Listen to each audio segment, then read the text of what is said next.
Hey, how do you feel about some high rarity cards, or maybe some foreign ones, or maybe be ahead of the game with others by preparing for future set releases with very quick shipping? Check out EJ Gaming and use code British5 on checkout for 5% off on all your orders. Link in the description. Greetings duelists and welcome to another video. So the Fire King structure deck is about to be debuted in this upcoming week. And not only that, YCS Bologna is going to be our final YCS of the year with this structure deck as well as Valiant Smashers both being legal for that event. So there's a lot to be going on in this next weekend. The format I strongly believe is going to remain relatively the same.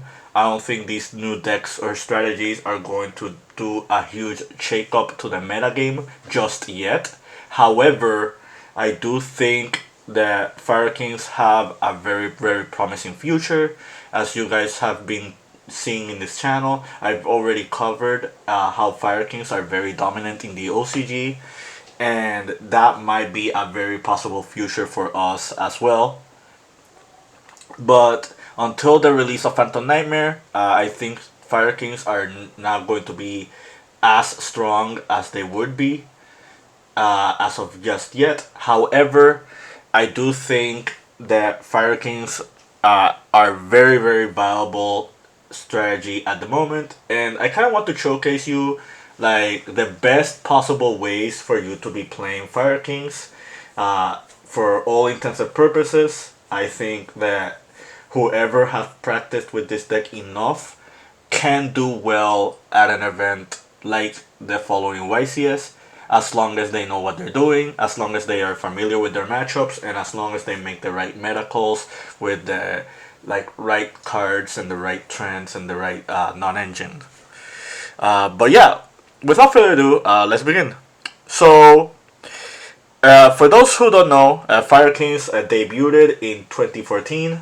It was a very slow-paced archetype that revolved around self-destructing your monsters and just reusing them and resummoning them to recoup advantage over your opponent, and then start picking apart your opponent's resources.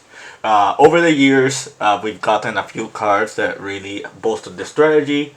However, they pretty much got power crept after Duelist Alliance, which is another set that came out in 2014. That was the set that introduced Shadows, Burning Abyss, and Yangzing. And those are three archetypes that were pretty much immune to everything that you were trying to do with Fire Kings as a strategy. As quickly a little bit after that, we just kept having more and more strategies that were a little bit more dominant, and that pretty much ended the reign of Fire King, during that format or during that era. Now we're in a format where self-destructing or destructing cards on the board actually do hold a significant value. We don't have as many decks that are super resilient to that. Like the ones off the top of my head that we can think of right now would be something like Tear Elements, and maybe Purely, and maybe a few other notable ones. But as of right now, Unchained is one of the better strategies in the game at the moment, and it is a strategy that functions very similar to Fire Kings. That being said, what I'm going to do right now is just speak about a little of the few cards that we have right here. These are all the cards that you should be playing if you were to be playing a Fire King strategy. There are other ones that are not in here that are new, the new quick play spell that can pop your opponent's cards, and there's also Hanuman, which is the spell and trap equivalent of Arvata. If you want me to do a more in-depth guide on Fire Kings as a whole and a little bit of the history of how the deck performed and the contrast as of being done at the moment, let me know in the comments. I'll be more than eagerly happy to do something like that. But in this video, what we're going to be doing is just like showcasing the most optimal way to play Fire Kings like at the moment. So the way that the Fire King deck or the structure or like the combo goes at the moment is basically a sequence between the Ponyx, the Sanctuary, the Island, and then Garunex, Kirin into Barong or Arvada. So the way it works, you're going to summon the Ponyx. Ponyx upon normal or special summon can add you a Fire King spell. And the Fire King spell that you're pretty much always going to grab is Sanctuary of the Fire Kings. Sanctuary, what it does is that it can place the Fire King Island from your deck to the field spell zone. So we're putting the Sanctuary here, and the Sanctuary is going to activate our island. The second effect is that if a card in the field spell zone will be destroyed by a card effect, you can pop a fire monster from your hand or face up on the field instead. So basically it substitutes the destruction for the Fire King Island. For those who don't remember, Fire King Island is basically the Dragonic diagram. You pop a monster to add a Fire King, but if the island itself is blown up, you have to destroy all monsters you currently control.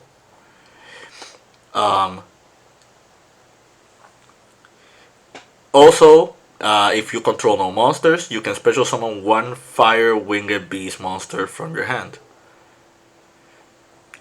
Three really good effects. Two really good effects and one contingency plan rather. But with the Sanctuary on board, you don't have to worry about the Fire King Island. Also, this has a last effect. The last effect is basically once per turn, if your opponent special summons a monster, you can immediately XYZ summon for a Fire XYZ monster with Fire King monsters as material. Unfortunately, it has to be used Fire King monsters as material. So you'll see later on there is an engine that you can play in this deck that sadly kind of missed the mark on something that could have been done with the Sanctuary, like more optimally. But at the moment, this is pretty much the best way to be using Fire Kings.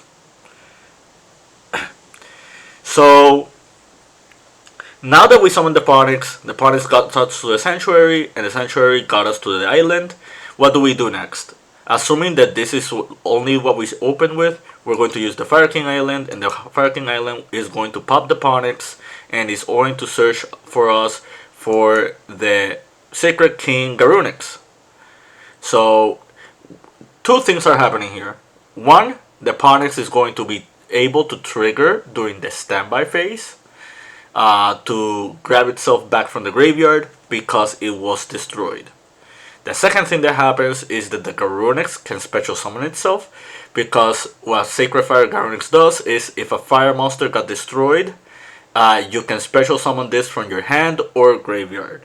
And the way this is ruled, it checks on resolution of the entire effect and not on like the initial activation.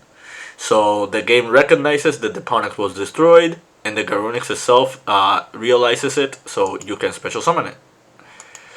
So after you special summon the Garunex has the effect where you can destroy a Fire Beast, Beast Warrior, or Winged Beast from your hand, deck, or face up from on the field, and if you do, this gains the attack of half of the monster that was destroyed. The monster you ideally going to pop with the Garunex is going to be the Kirin. And Kirin, what it does is, if it got destroyed, you can special summon one Fire King monster from your hand or graveyard, and then you can destroy one card on the field. So the two options would be either popping the Kirin or popping the Barong. If we pop the Barong, what's going to end up happening is that during the next standby phase, both the Ponyx will trigger and the Barong will trigger. So the Ponyx is going to grab itself back to our hand, and the Barong is going to add us a Fire King card. If you do the Kirin play, the Kirin is going to bring us back the Ponyx. And then you can just do other plays with it afterwards. So if we do the Barong play, basically in our opponent's turn, the Ponyx goes back to our hand. The Kirin also goes back. The Kirin that was going to be cycled from the deck also comes to our hand. And then we have the ability to like pop the Ponyx to special the Kirin. And then the Sanctuary will trigger to then XYZ summon these two into the Garunic's Eternity. And Garunic's Eternity, pretty much what it does is upon XYZ summon, it can blow up every other monster on the field. And then you can also detach an XYZ material from this to pop a spell and trap on the field, and then it gains 500 attack. If this card is destroyed, if it has while it had material, you can special summon pretty much every Fire King monster that it had as material. So basically, you just reborn back the Garunics and you reborn back the Kirin. So this is pretty much the win condition of Fire Kings. Like at the moment, it is not like the most powerful one, but it is one that can catch your opponent off guard if he is not prepared. Now that we spoke about Fire Kings and what do you want to do with them, what is the best way to play Fire Kings at the moment? Because as strong as that combo is, or that play is, and it is a one-card combo, it's still very low as far as the ceiling goes. You will have problematic matchups where you just want to like outpace the game with your opponent, and just playing non-engine is not going to be enough.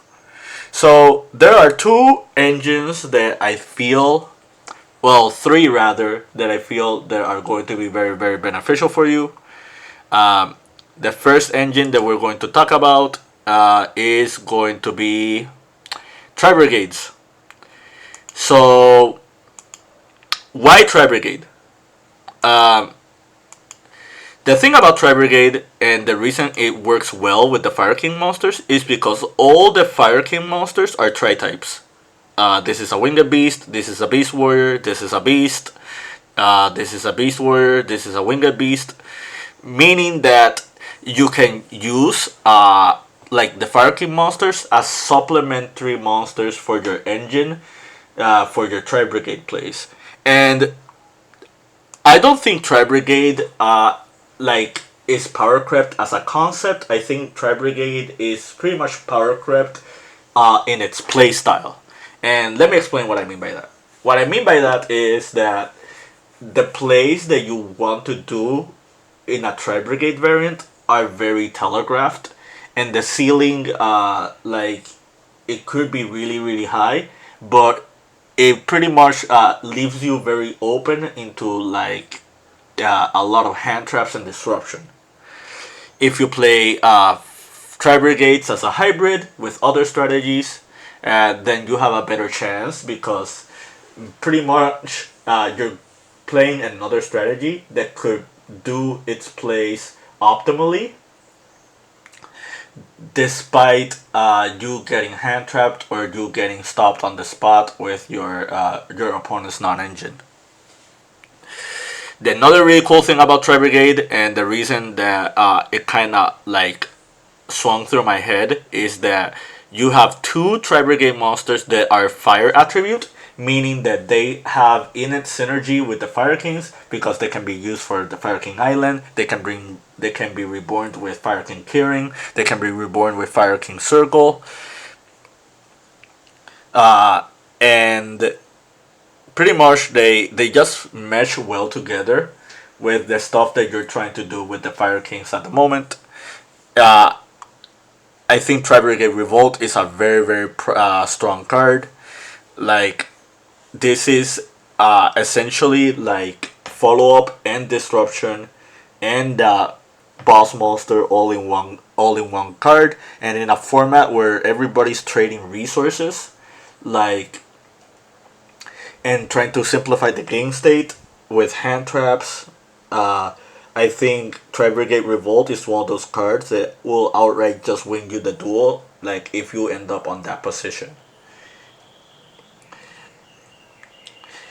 And but yeah, that's pretty much it. Like when it comes to Tri-Brigades, I think like there are also combos that are suited well with the Fire King cards that are supplementary with the Tri-Brigades. So the Tri-Brigade cards can get you to the Fire King combo, and the Fire King combo can also bolster your plays that involves Tri-Brigade if you have them like in rotation. I can showcase you one or two combos later. So that's engine number one. The engine number two would be Dogmatica. So the really cool thing about Dogmatica is that it Nadir's Servant is a one card combo that gets you to the Fire King rotation entirely, while also giving you a +2. What do I mean by that? So the way it works is you do Nadir Servant to dump Garunix. Garura. The Garura is going to net us one draw, so that's already a +1. And we're going to banish Garura for the Maximus.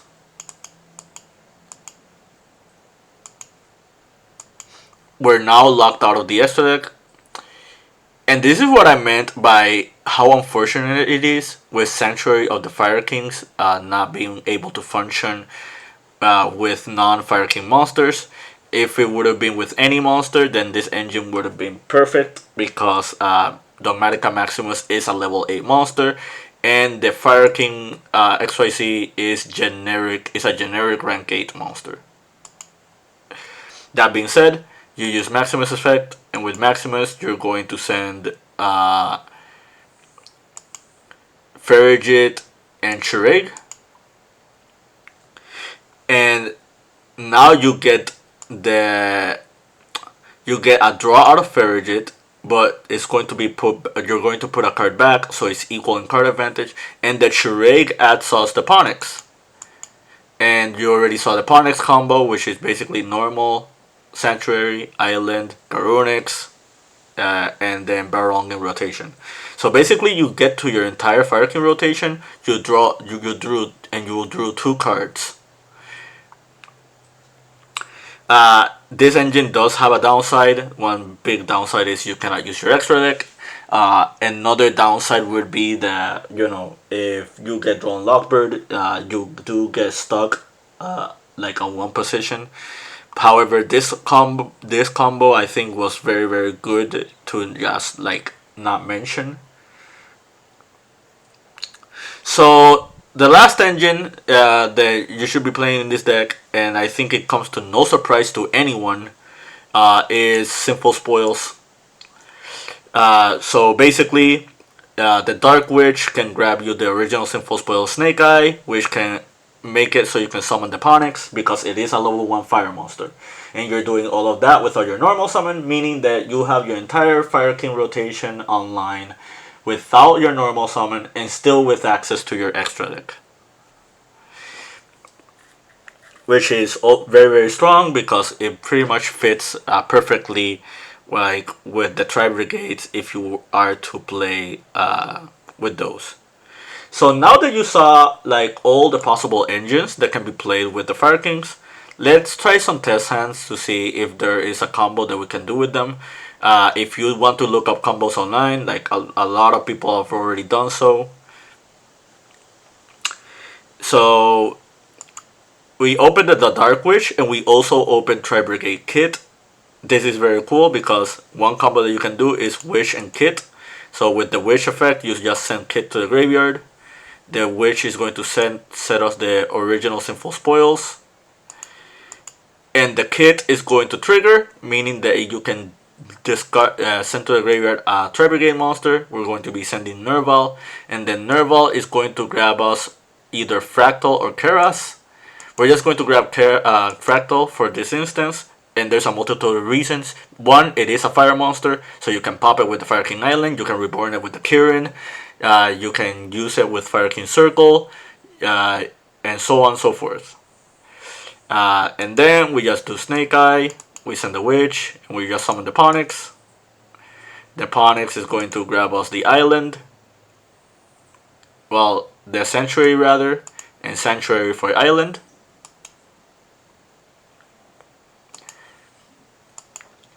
And then you can then use island, pop the Ponix, summon the Garunix.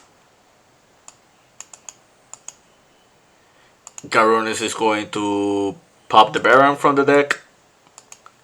And now you have Baron in rotation with the rest of your Fire King cards. And we haven't normal summoned yet, so now we can normal summon the Fractal. Fractal can banish a plethora of monsters. One thing that we like to do here is banish 2. And the reason you're banishing 2 specifically is because you're going to summon Bearbrum. And then you can do Bearbrum's effect to discard from our hand. And that is going to reborn us Tri-Brigade Kit. And then you can do Tri-Brigade Kit effect.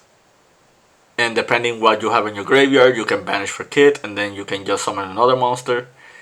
And so on and so forth. And other thing we can do here is just link everything away. Well, depending on what you're linking, but yeah. We can just link all of these. For example,